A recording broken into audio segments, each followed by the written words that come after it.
Good morning. Ngasi nomaijing numit ke card ki message ing minara se ko. Ado nomaijing numit se aham bada number ko number se 156 lere aduga color na pink kumba kai gumba du minus in ve ko hadi pinks use to bayai. Ado wo exam gumba kai gumba lere gadi hadi yellow gumba orange gumba kai gumba du minus season na biyo ko hadi nunti gi sum set pa ko set pe abai color na pink gumba ya no ko. Aduga main noina akhina kai no ma hai tare ko atopa numit oi taraga su hadi पैखागुम्बा चतुनी हारगदिको हंगपानगुम्बा दु सना मचुगुम्बा से को हादि सिसे अखोइना success की colour निको अदुम्बा set पे याइको अदुगा अमना अखोइना चाक थोंबो खोपदा चिनी अंगांग बसे ममिंग gi oina kitang hape याइको नमाइजिंग निमित gi oina अदा हमदा card की मेसेज येंगा से दुगा टाइमिंग अफबा से हापे जे मिनर से को ma'am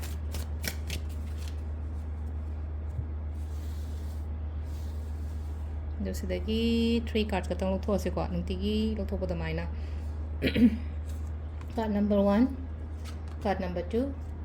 card number 3 ko aham bese consider ani shuba consider antraga om shuba consider ko amma khanbira se ko sidagya ado first card kan bangai gi oina yenga se ko hadi kadi message lage haba do ngasi gi oina lai se star like ko star se am phai ko hadi positive oiba adu na aina tawba thabak ta hadi biswas thambiyo aina ekenom sa toine haragadi full faith amaga loina na hai tare ko hope asa haratan hai tare ko thaba ma tawu matamda asha thambiba thajaba thambiba suguma mayam se ai kenum chattoine hairaga de do do mai taro ko positive yamna oi ko ngasi gi oina hai tare ngasi gi day se hairasene ko ngasi gi numit se yamna positive oi ba khotpa mai taro ga lai ko hadi first card ki message se ko number 2 se na sida lai se ko sida lai se pesha se chatna badi hona gani chatpa gi lambi se dum la kani la ko budi ko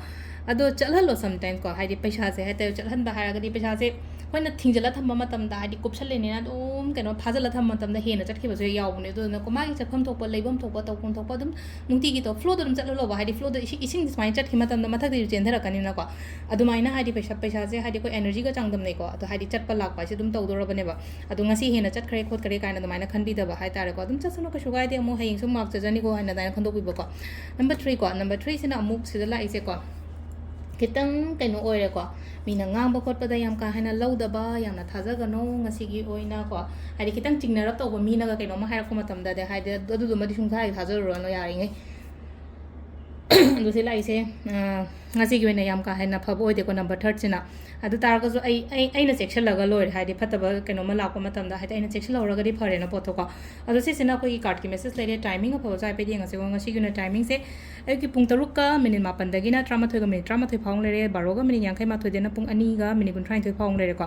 adagi mung manga ga minute 50 da gi na pung mapan ga minute 50 mathoi phawng lere duga 12 makhai da gi na nungdang ni ko ai da hingi 12 makhai da gi na pung amma ga minute mapan phawng lere ko adagi pung ahum ga minute mapan da gi na pung mari ga minute kun nipan phawng le ko sisina ko gi ngasi gi oina foba timing ko du se lere ko gi ngasi gi oina daily card message se ma'am no margin mi ko